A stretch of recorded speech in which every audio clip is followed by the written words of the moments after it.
Welcome to the FarmBits podcast. FarmBits is proudly produced by the Nebraska Digital Agriculture team and hosted by students at the University of Nebraska.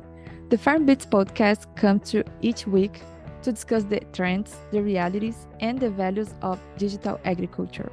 Through interviews with experts, producers, and innovators from across the agriculture industry, we hope that you step away from each episode with new practical knowledge of digital agriculture technology. Hello, FarmBits followers, and welcome to another episode of the FarmBits podcast. I'm Emily Hansen. And I'm Natasha Meso, and we are glad to have you with us as we continue our discussion on specialty crops. Today, we're joined by Michael Carlson, the research manager at GreenKeeper. Michael did his PhD at UNL working with precision turfgrass management. With that, let's jump into this episode with Michael.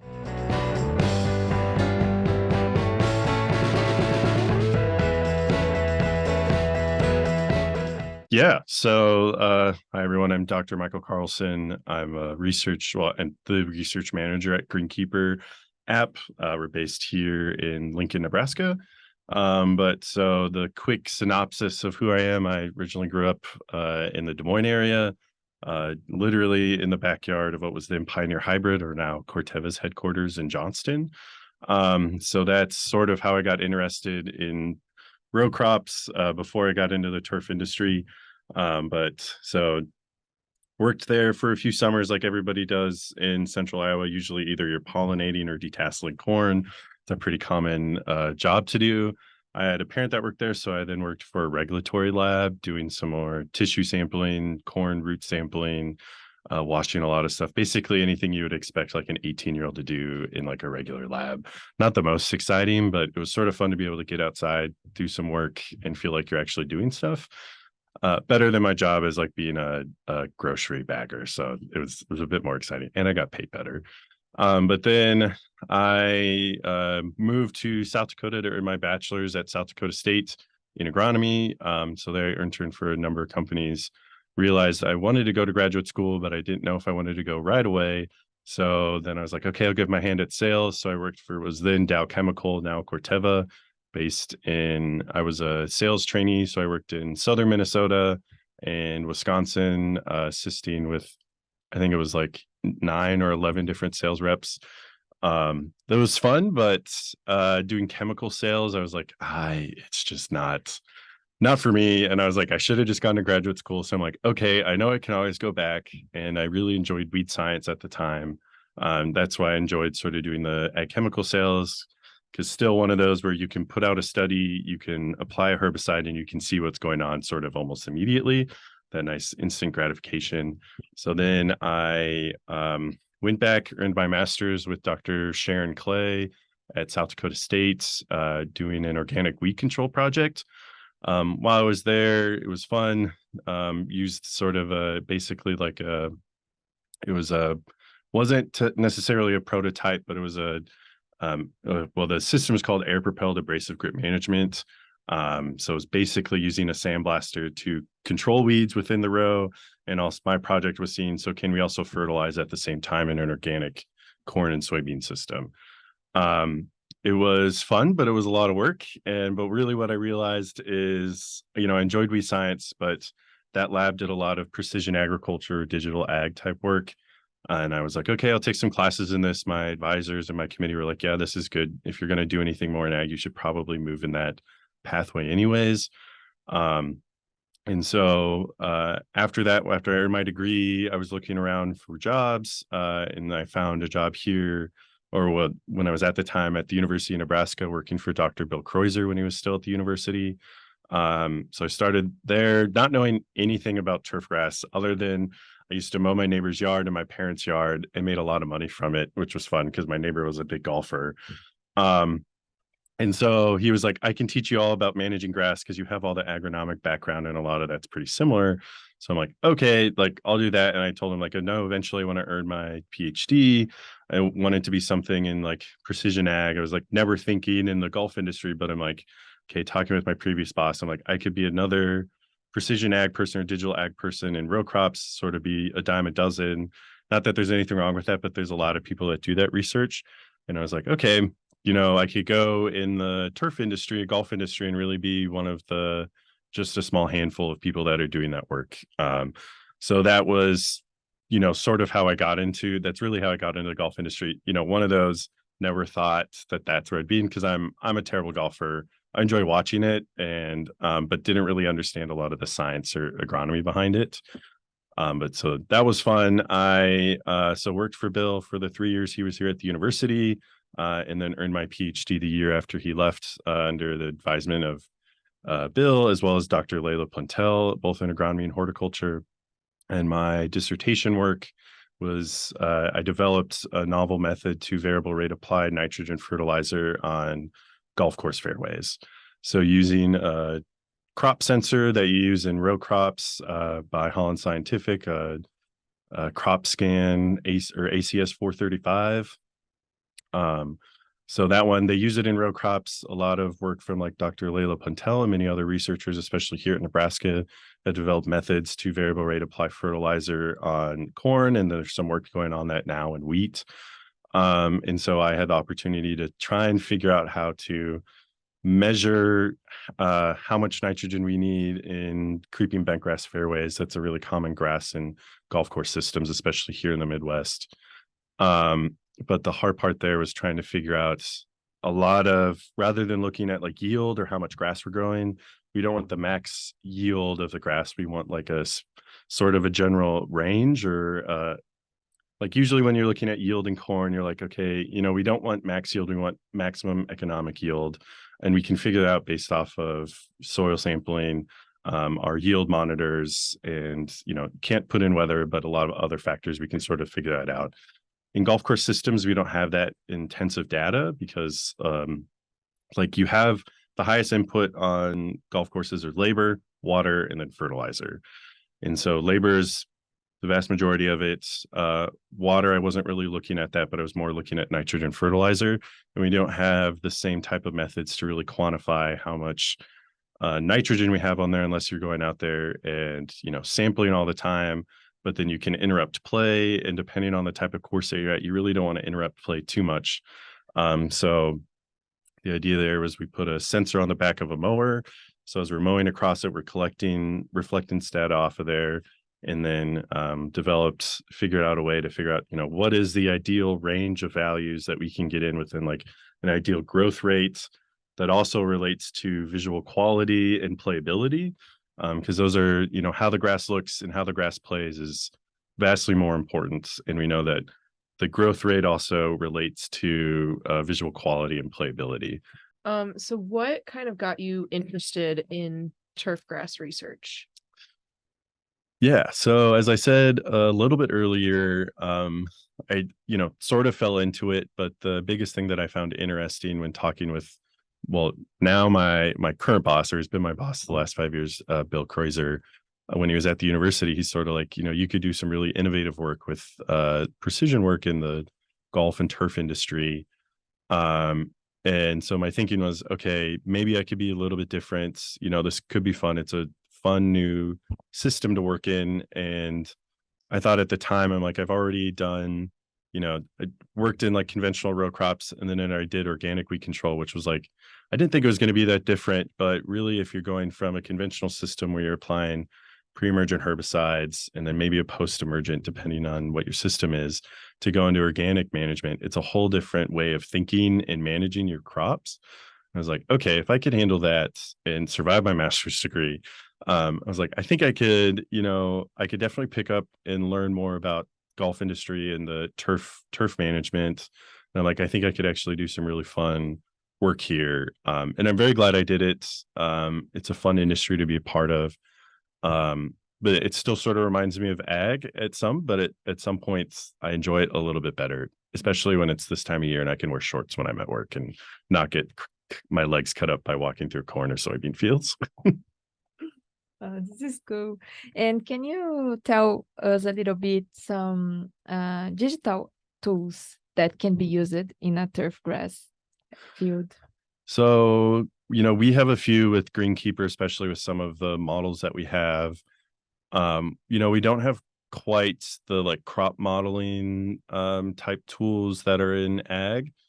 Those just haven't been developed. We're missing a lot of the decades of research on biological models in turfgrass. It's not that they aren't there, they just haven't been focused on developing into like usable digital tools.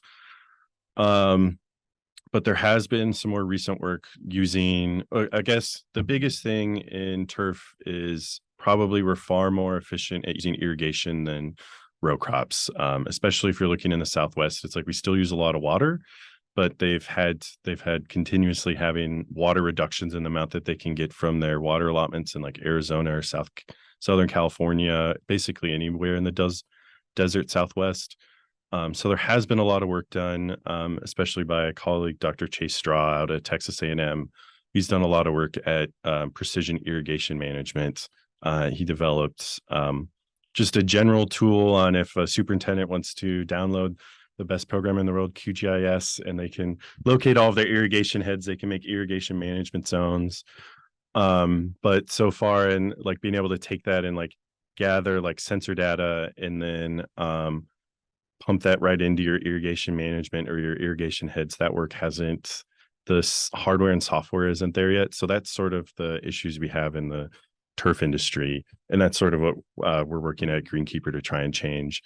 And then, so probably the biggest digital tools that we have with GreenKeeper specifically are some of the models that we have with plant growth regulators, models that we've adopted into our system from universities about, so like the Smith-Kearns dollar spot model, that's a disease that's really prominent this time of year in all over different places that affects the visual quality and the playability of the grass, as well as other disease models, organic matter management models. So it's not like true digital ag in the sense of you can put all of your inputs in there and sort of more tailor your outputs, but getting to the point where we can have more forecasted models and actually help people figure out, okay, I've applied a fungicide for dollar spot right now, and it's going to last me for, 14 to 21 days. And I can look at the pressure there in our app and the models in there that have been university tested and published, and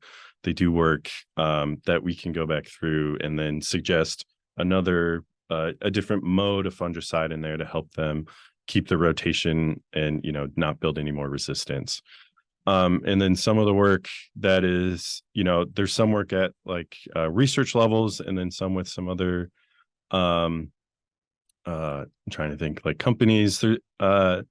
There is more work going on using sensors and taking precision mapping work out there, like some of the work that I did in my dissertation that we're working to develop into a product where you can actually go out and use sensor data or like drone data and then make management decisions off of that. So like mine was all on variable rate nitrogen work. There's a lab out at Virginia Tech. He's doing work where they're taking drone imagery. He's developed Python code so they can take the imagery, figure out where there's this disease called spring dead spot.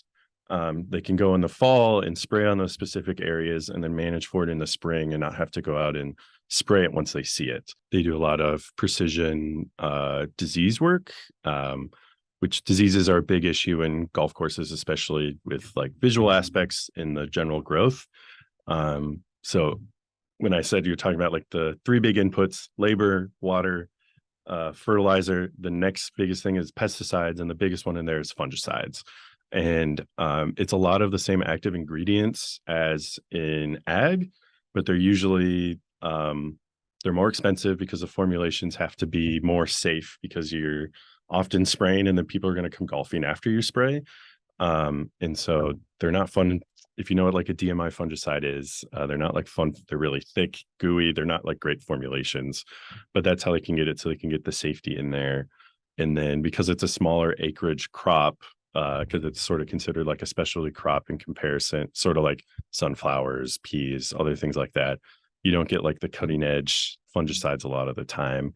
So and then you're spraying fungicides so much more. So their precision disease work is really, really cool.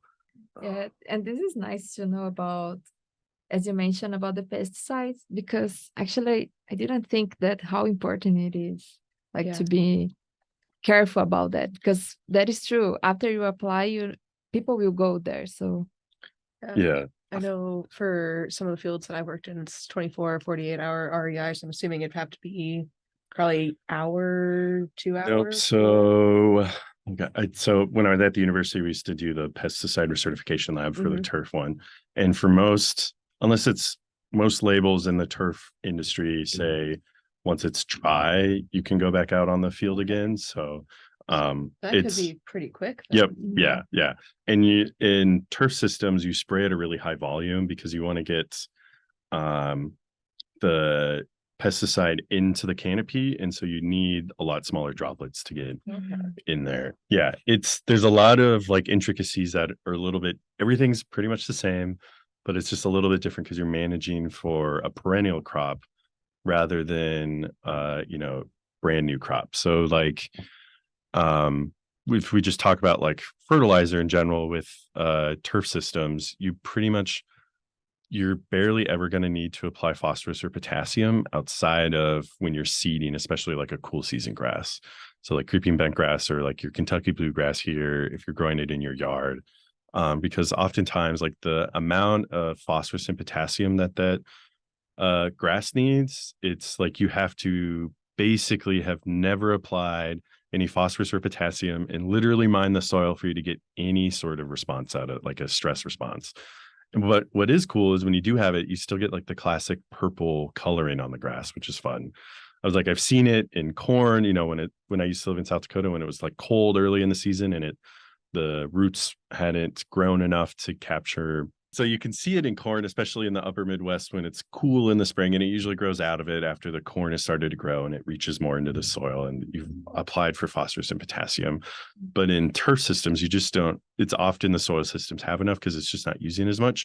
But nitrogen is really, other than water in air and like air temperature, that's one of the big drivers for growth. So that's why so when I started my PhD, I was talking with Bill. I'm like, why am I not like coming from the row crops? I'm like, why am I only focusing on nitrogen, not anything else? And then he's like, you need to read some more papers. But yeah, it's fun work. I mean, the turf world is, it's a little different, but superintendents are really fun to work with. They're usually really innovative. So I found that sometimes you get a lot of farmers where it's like, I'm going to do this because this is what my dad has done.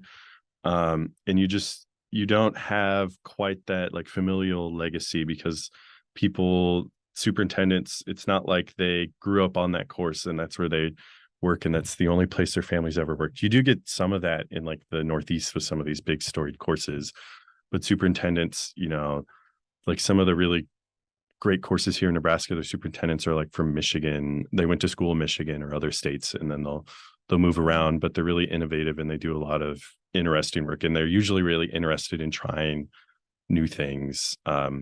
So that part's fun. It's like you get to work with, you still have like the range of like adopters on like digital ag, where you have some people that want to jump right in right away, and you're going to have those like holdouts that they're like, I am going to wait until I know exactly everything. So, that's not anything too different, but it's fun. It's fun work. Yes. Can you tell us a little bit about GreenKeeper and kind of how GreenKeeper got started? Yeah. So, as I said, the research manager for GreenKeeper. So I manage all the research and development. It was founded by my boss, Bill Kreuzer, and then also his former master's advisor, Dr. Doug Soldat, he's at the University of Wisconsin-Madison. Bill started it while he was here, still at the university, sort of as a extension program originally. So if you look up Bill Kreuzer, sort of find he's sort of the PGR guy, so plant growth regulators. And before I dive too deep in what the models are, I should probably talk about what PGRs and plant growth regulators are that are used in the turf industry and especially in the golf industry. Because coming from ag, when I hear plant growth regulators, I usually thought snake oil, and they're not. So they are registered pesticides. And what they do in ag, and especially some in like floriculture, is they suppress growth. And so we use them in the golf industry to manage an ideal type of growth, get a specific look on the course, and also playability, the density of that. And especially like this week here in Nebraska, over probably the last 2 weeks, what we've probably gotten here in Lincoln, 7 inches of rain at least. And so when you have that, you're going to get a lot of growth out of your grass. It's going to grow because it has all that water. And we've been so dry, like we're still watering on the greens or fairways, greens and fairways, but we're not watering a lot to make it grow too fast. So we've had to apply like an additional PGR application to suppress that growth, because we're trying to make sure that it's a consistent growth over the whole season. So that's sort of like the weird part about turf and golf, especially, is you don't want too much growth, but you don't want too little. And so you're trying to sort of always manage that growth, and PGRs are a big part of that. And so historically, so this is a lot of what Bill did in his master's work. Historically, golf courses would apply PGRs every 14 days. That's just what the label said. But as we know, weather changes, and you're not going to have 80-degree highs, 60-degree lows for 14 days, especially here in the Midwest or in most places. And so with that, when plants, they literally grow through, and this works with other fungicides, even in row crops or herbicides. When you apply it on there, that plant is literally going through and it's growing out and burning through that PGR. And I could go more in the science, but don't ask me too many questions. I'm not a physiologist. I'm a precision ag guy. But so it sort of stops the growth in certain physiological pathways in the grass. And so if you're going and you're reapplying every 14 days, some things that happen is you can start stacking the PGR. So you're adding more and more PGR, and your plant isn't always necessarily running through that and burning it off. And so you can apply so much that you stop the growth. So Bill, when he was a master's student, he's like, maybe there's another way to do this. Let's just like look at whether maybe growing degree days might be a good way to understand when to reapply. So that's sort of how GreenKeeper got started. Is Bill's master's work. He develops the first models on how to understand how much suppression you can get from different rates of applying PGRs, as well as how long that suppression will last and when you need to reapply. So that first started out as basically just like an extension tool for superintendents here in the state of Nebraska. And then while Bill was at the university, he was like, okay, I can actually probably make this a company. So he started developing, doing more work on different PGRs, not just like one class of them. There's a couple different classes of PGRs, like herbicides. And so then after he left the university in 2021, he started working on that full time. I joined him after I finished my PhD last spring in 2022. And so now we have more than just our PGR models. That's sort of like our flagship product when I talk with superintendents. We also have integrated disease models that I talked about. One of our newer models that we've added in is organic matter management. That's a really big issue, or not issue, but it's a big thing in golf. There is such a thing as too much organic matter, which, coming from the Great Plains in row crops, you're like, there's no such thing. What do you mean? We need more organic matter. But so when you're on a golf course, especially on like a golf course green, they mow every day because the grass is growing so fast, and you don't want to wait too long to mow because you'll scalp the grass. Like, I'm sure if you've ever been mowing and you waited too long and you didn't raise your mowing height on your yard, you went to mow again and you just see it's just like yellow and it looks terrible for a while. So you obviously don't want to do that on golf course green, especially if you had a nice course that doesn't look great, but then also you can have all sorts of, it creates really, every time you're mowing, you're creating open wounds for diseases. And if you scalp it, you're really damaging the grass. And so that's why they mow so often. But when you're mowing that often, that grass is growing more. And so because of that, you're adding so much more organic matter and tissue into the soil system that then you can have too much organic matter, which can lead to some issues called localized dry spot, or you don't have even water movement through the soil and water retention. So that's sort of one of the newer models that we're trying to continue to fine tune, because organic matter management is a really big issue and problem on golf course greens. And then the other thing, you had a question about Program Builder. So that's sort of another new product where more managing the overall, your program, your like agronomic program. So any cultivations for managing your organic matter. as well as putting in if there's any events going on at the golf course. So I know I look at it all the time when I'm doing research out there. So I know when I should be at the course and when I shouldn't, because sometimes if there's a tournament going on and I have research I need to do, I can move my time around and get different applications done, as well as any fungicide applications, pesticide applications. You can plan those in the future or the past. And then the other big thing, like inventory, that's a big one, just trying to keep track of all that information in there, what pesticides or products you're using, as well as a good audit function. So if you're looking at what all the products that you've used over the course of the year, because as I said, so we're in the golf system, we're reapplying and applying products continuously throughout the year. It's a little different than like row crops, more similar to specialty crops where they're having to go out and rotate pesticides and make sure and like keep track of all the products that they're using. So that's inventory and product use portion of Program Builder is really helpful on that.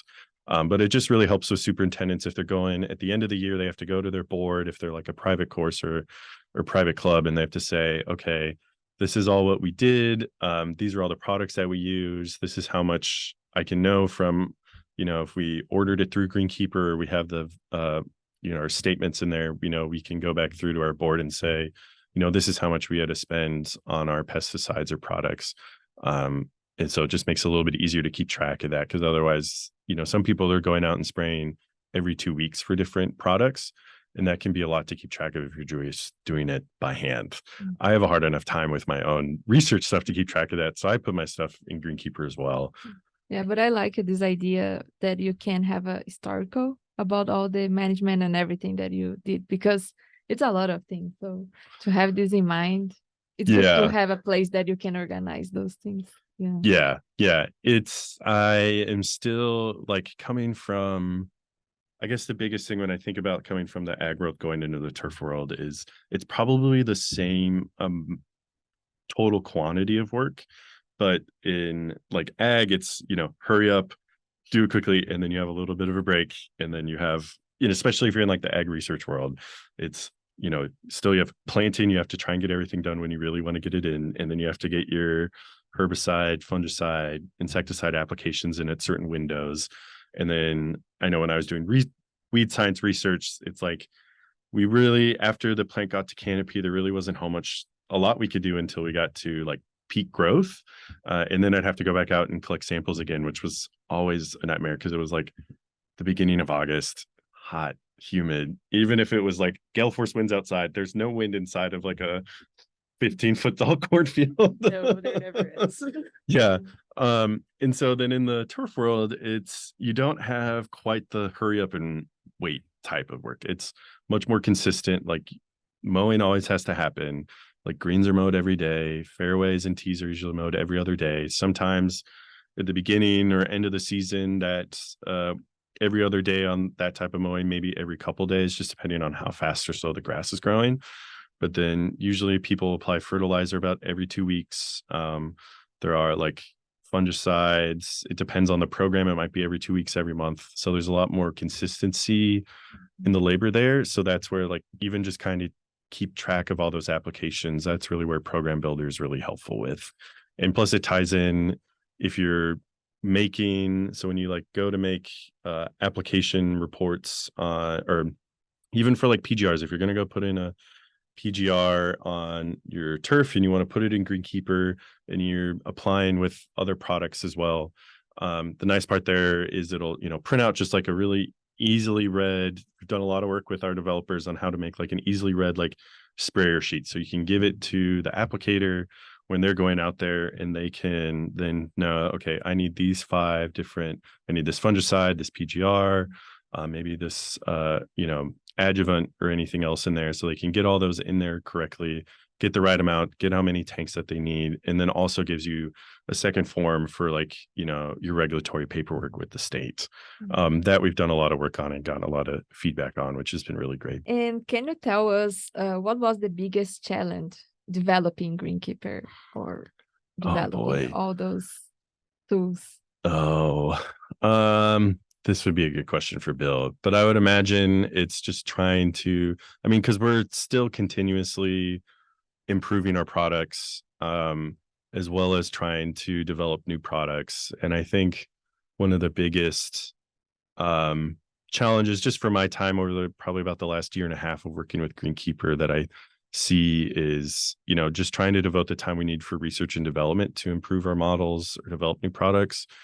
And then also being able to, one thing that I really enjoy with working with Bill and at GreenKeeper is we really do listen to our superintendents, either our customers or people that are interested in the product, and trying to continuously improve the product so that, we may have a good idea of what's going on and how this product will work, but, we're not always out there using it in the same way that maybe a superintendent in like New York or California or Florida are using it. It's like we still use it when we're at the course. Bill helps manage a course here in Lincoln where we do our research at. And so he is using it like a superintendent, but there are some things that, you just don't think about if you're not the one if you're just a user. So I think probably one of the biggest issues, I think that not an issue, but something that's been challenging, is just how to continuously keep developing it and getting that feedback and then figuring out how to make it work. And then we sit in a meeting with our developers every week, and a lot of the time I'm like, I think they just do magic. Because I did all the code in developing my precision nitrogen thing, and it took me like a month. And I know for them it would take them like a day or something. They're like, oh, this is simple, I could do this. But I'm like, and now I see like what they're doing on the back end of our website and the front end, and I'm like, it's just I was like, it takes a different type of thinking to be able to do that. And I'm glad that there's developers that do that. But man, I mean, so for me, I think that's probably one of the things, is just trying to continuously, keep improving the products and make sure that it works for the superintendents. And I think at GreenKeeper, we do a really good job with that. And Bill does a really good job at listening to our customers, trying to figure that out. And then developing new models. It's like, as you guys know, it takes a lot of time to just collect the data. And then what takes even more time is really sifting through it and really trying to understand the data. I was like, it took me multiple years to get to the point of my, defend my dissertation. And we still have questions on some of my data there, not like integrity questions, but just like, how do we make this model work? That's sort of, there's not much else to look at in the golf industry on variable rate nitrogen work, especially on fairways. So it's sort of, just trying to figure it out, and then, where can we go from there, and keep learning from it. That's sort of I think that's one of the more difficult aspects of it, I think. Yeah. So I was looking at the GreenKeeper website, and I saw the GreenKeeper University tab. Mm-hmm. Can you tell us a little bit about that and how turfgrass professionals can use that resource? Yeah. So GreenKeeper University has been around for at least the last 3 or 4 years. Sort of a good alternative for, working turfgrass professionals. A lot of our classes are geared more towards the golf industry, because that's what our GreenKeeper app is mostly used by. But we do have like an intro class for people that are getting into more of like sports, lawn care, baseball fields, football fields, soccer fields, that type of work, like an intro class in there. But then the real, so this is another thing in like the turf industry, it is small, and there's, not that many turf grass professors in the country or the world. So they are the extension aspect of it. A lot of people in the golf and turf industry really know the different name. If you say like a professor's name, they'll probably know who they are, and they know the type of work that they do. So the nice part about GKU or GreenKeeper University is it gives these students an opportunity to learn from these professors, whether it's like Ben McGraw at Penn State doing an insect class, Paul Koch out of the University of Wisconsin doing a disease course, Doug Soldat, one of our founders, he teaches a few courses in soils and soil systems. Bill and I teach a course on precision turfgrass management. Then he also teaches a course about PGRs, and then a weather course as well. So it gives superintendents or anybody in the turf industry or even golf industry a way to be able to learn from recorded lectures that we have. So it's sort of like a distance learning approach.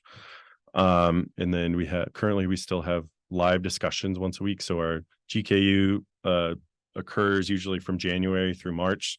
It's sort of the slowest period, especially up here, so that superintendents they're not out there, unless if you're in like, the Sun Belt where there's still a lot of grass growing. But yeah, so it's like a distance learning program. And so the way that we have it worked out is if you earn like 18 credits, you can get a certificate. And so a lot of people can use it for like continuing education courses, that type of stuff. Or if they're really interested in, like maybe they've been a superintendent a long time, they got a turf degree, but it's been a while since maybe they've taken like a disease course or a new irrigation course, and they've maybe heard like Doug talk about some soils work at different conferences that he's been to. But they want more than just like an hour long talk. They want like a couple hours worth of content. So that's GKU really provides a good way for turfgrass professionals to get real, accurate, up-to-date information from, working university professors and other researchers in the turf industry. So it's fun. I enjoy it, especially in the precision course that I help teach with Bill, because there's people that are taking it are really craving the information, and they really enjoy being able to interact with the professors. And then I know from my side, I didn't do a lot of teaching in graduate school, but it is fun to be able to interact with students, and they'll ask questions. I'm like, I didn't even think about that. So I'll write it down. It gives me another idea of doing some work on it.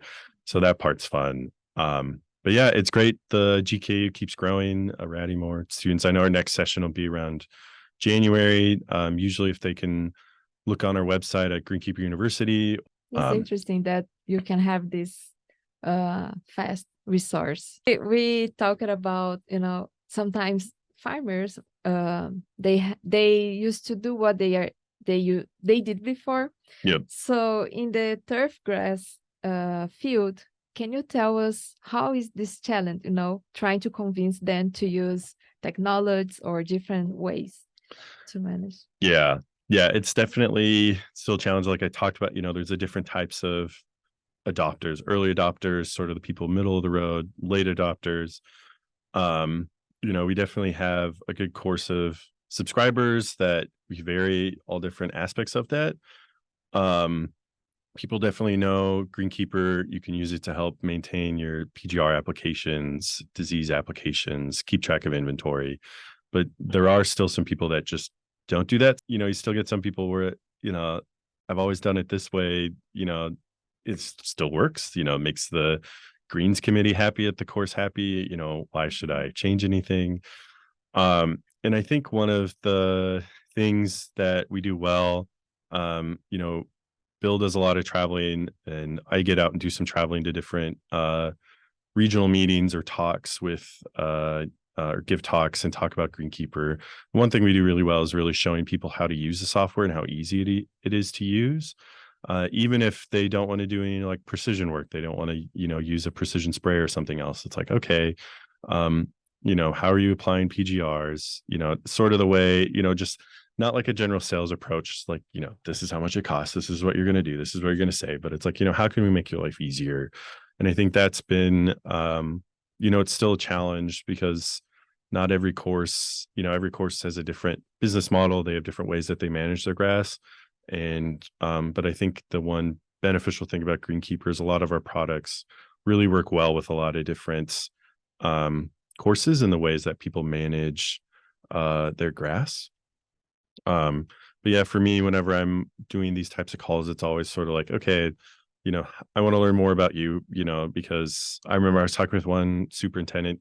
He works on Martha's Vineyard. They're completely organic because that's what their members want. So it's a private course. So I'm like, yeah, I honestly, like, we don't really have anything for you. Like, I'm sorry. Like, I wish, I wish I could tell you, because it's like, that you have fun problems, but we just don't have solutions for you at the moment for that type of work.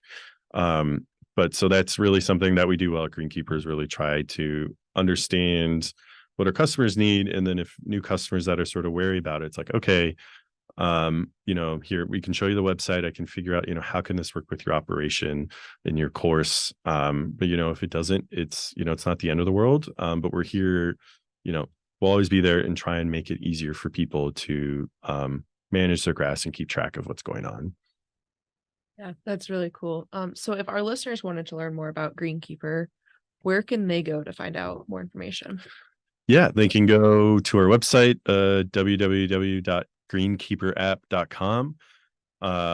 That has a good overview. They could also reach out to either Bill or I, either through Twitter or through the website.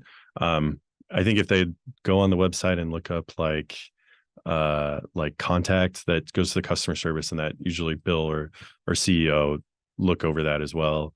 Yeah, if people are interested about the website and want to sign up, but they're not sure how to set up their course, they can reach out to Bill or I, or go through our website, and we can always help them through setting up their course, getting information imported, other things like that, because it can be sort of overwhelming at first with any new software, just trying to figure out how to make it work. But once we can help out with those initial aspects and sort of orientation on the website, and that makes it much easier to work with. Yeah.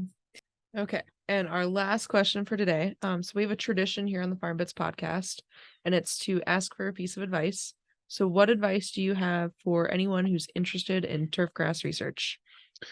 Yeah, so I was thinking about this one. I can sort of break it up into two pieces. So if you're like a turfgrass person, and like you work on a golf course, or you're loved sports, you enjoyed working on like sports fields, and you went to college for that, and you're interested in it, I definitely say, if you're still in college, talk with your turf professor, see if you could do a project with them or work in their lab, if they have any help with that, especially during the school year when you're not doing internships in the summer. There's always projects and something really interesting to do on. The cool thing about most turf researchers is there's a lot of room to be able to develop your own sort of projects, and not just from what your specific grant is, but maybe do some other work there.